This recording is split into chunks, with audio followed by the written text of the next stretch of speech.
G'day, fools, and welcome to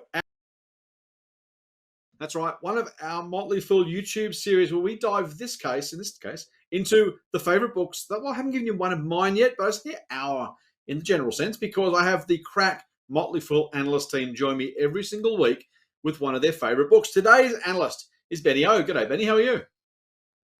I'm well, thanks. How are you doing? Excellent, mate. I'm very well, and I'm looking forward to hearing this. I haven't read this book in such a long time, mate. And as I say normally in these segments, while we're producing them for our viewers, I get as much benefit as they do, I think, because sometimes I get a chance to be reminded of a company for some of our services or some of our series, I should say, or in this case, one of our books, a book I've read a while ago. This is the little book that still beats the market. Now, does that mean this is the second in a series? Was there a book that beats the market and a book that still beats the market? How's the title come about, mate, before we get into the book itself? No, very, very good point that you pointed out. So the original book was called The Little Book That Beats the Market. That was published, I believe it was in 2015. And then in 2010, the author, Joel Greenblatt, he updated and expanded it, and hence the term still in the actual title. Nice. Well, we like long-term performance, mate. So something that was going to beat the market a while ago is still beating the market now.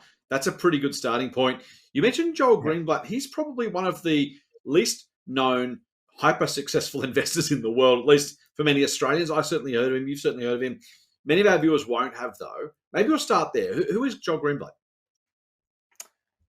So you named it right. I think in the investment community, he's very highly respectable. So he's a legendary investor, or in my eyes, he is. But he's also a hedge fund manager. So he runs an investment company called Gotham Funds, and this particular fund had generated more than 40% in annual returns over a period of 20 years. I believe the years were around 1986 to 2006. So still an impressive track record for over 2 decades. A remarkable record. And also, I mean, that's a pretty big period of time during when you're too young, Benny, but trust me when I say that was a remarkable time for investment markets. We had the 87 crash, the 1990s recession, of course, the dot-com crash in 2000 after the 99 boom.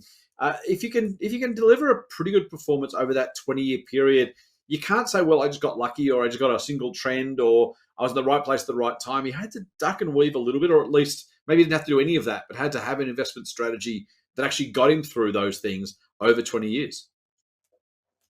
No, definitely agree. So I was probably too young, especially for the dot-com bubble. I think I was probably 5 or 6. So I wish I was investing then. But be nice. But if I give you a bit of background about the actual book, but the reason that Joel actually wrote the book was actually to teach his kids on how to make money for themselves. Right. Cool. So his kids at the time were, I say, actually 15 years old. So they're very young. So he had to keep this book in very simple layman terms and so that anyone can understand. But ultimately the book, it provides a holistic view about investing, but it also teaches you how to view the market.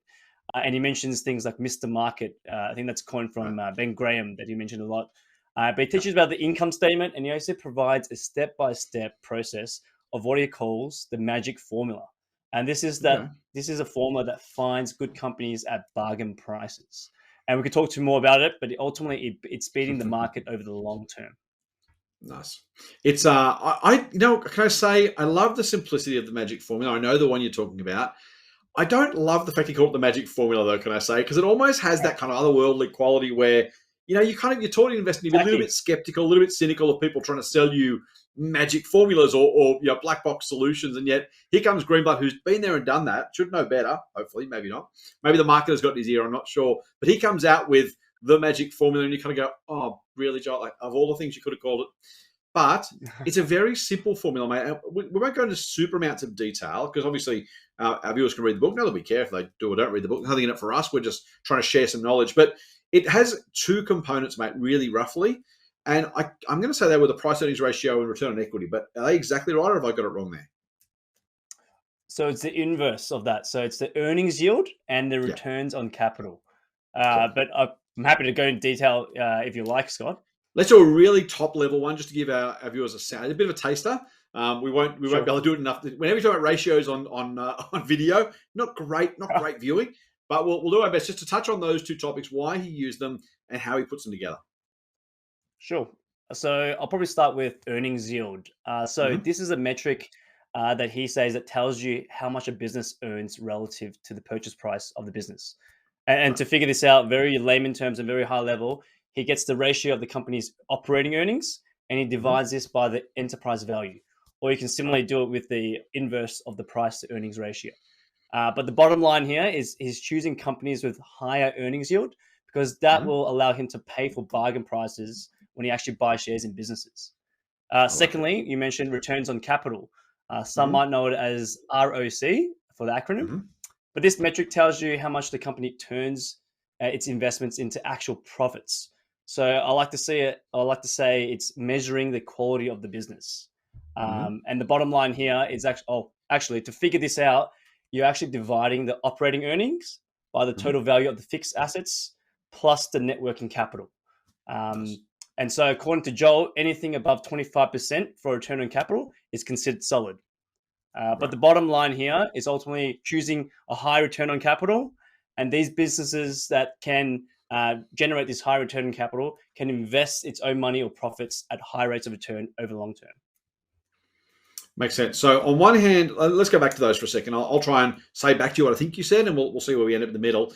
A lot of Australian investors, a lot of investors globally are used to the price earnings ratio of, say, 20, which is the price divided by the earnings. So $20 a share to buy the company.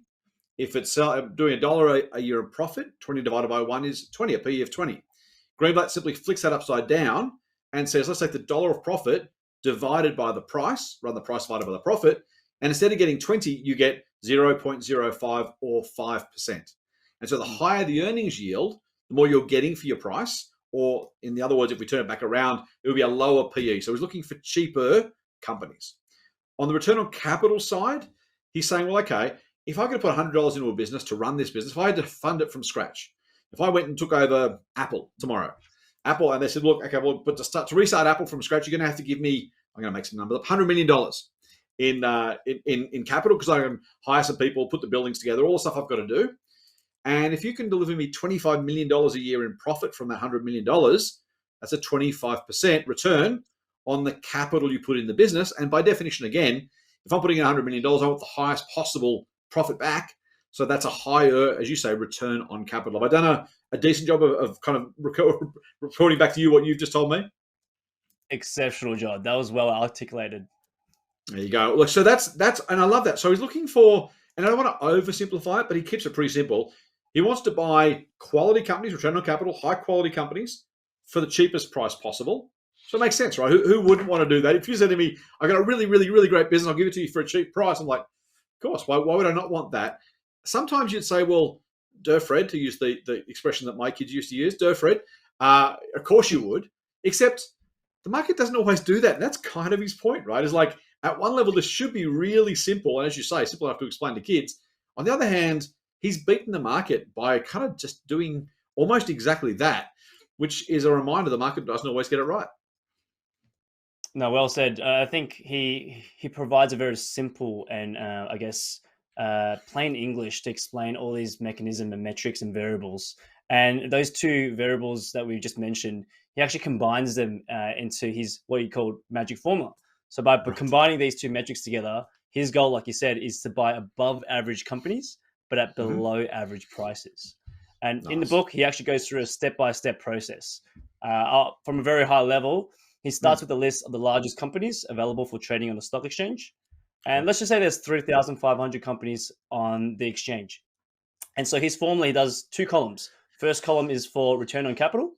Mm-hmm. So he ranks them from 1 all the way to 3,500 or whatever the Okay. last number of the exchanges. Yep. So he ranks the highest return on capital with number 1, with the Okay. lowest with 3,500. And he does the exact same for the earnings yield column. But with Okay. these two columns, he combines them together afterwards into one list, and he adds each rank together. So if I give an Okay. Right. example, if a company ranked first for earnings yield, and a Mm-hmm. company earned or the same company earned ranked 100 on the return on capital, the total I guess combined number is 101. Right. Okay. And what Joel is trying to get at is he's trying to choose or invest into the top 20 to 30 companies of the lowest combined rankings. Nice, I like that. And obviously, I'm glad you brought up the 20 to 30 because this is not while it's a magic formula in expression, it's not a perfect solution. It doesn't always work.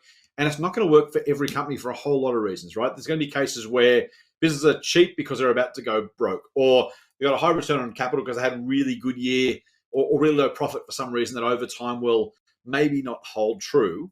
So the whole idea is if something works, generally speaking, you want to own enough of it to let that play out. Is that kind of close? Mhm.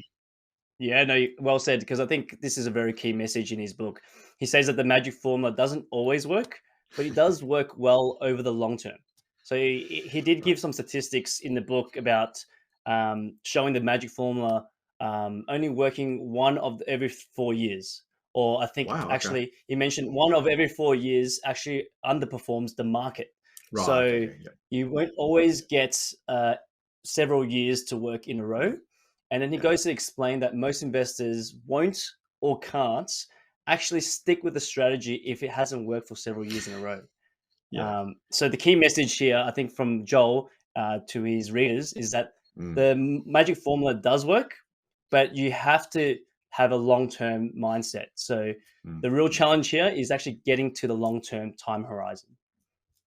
It's always the case, isn't it? It's one thing to know how to do something. The temperament to actually do it does tend to separate the wheat from the chaff. It's really, really tough. And I'm sure a lot of viewers who have owned shares that maybe have gone nowhere for a year or backwards for a couple of years, and they're thinking, I can't wait to sell this dog. This is terrible. I don't want to be in this company. What did I do? What did I buy it for in the first place?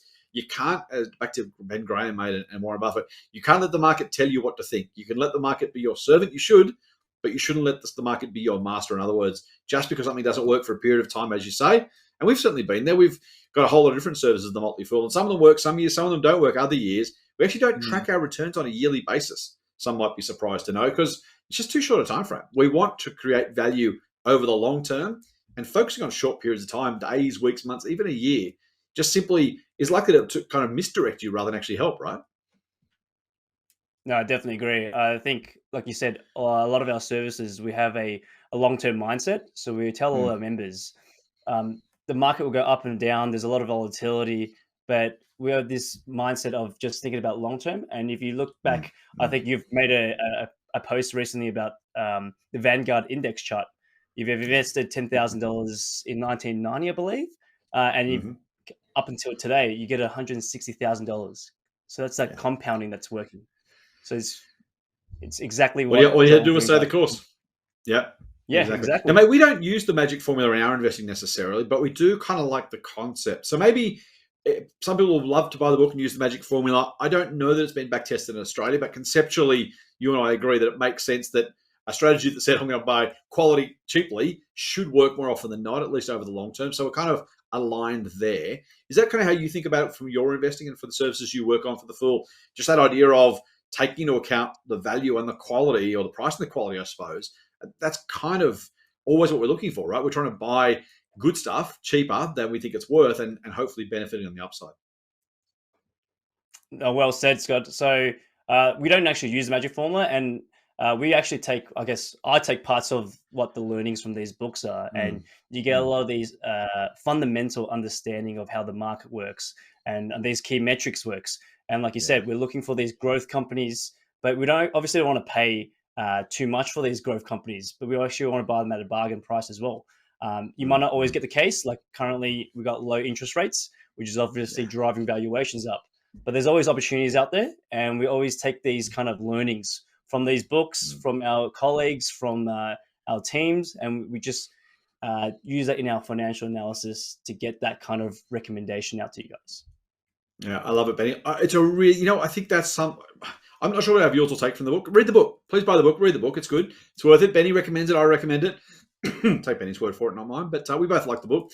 It's excuse me. Sorry. It's also worth remembering that often the lessons that you learn about anything, but investing in particular, you kind of assimilate the opportunities through the process, even if you don't follow the magic formula. Reading about the way Joel Greenblatt thinks and approaches investing, as you said, the tour he takes you through the balance sheet and the income statements, the way you think about returns on capital and price.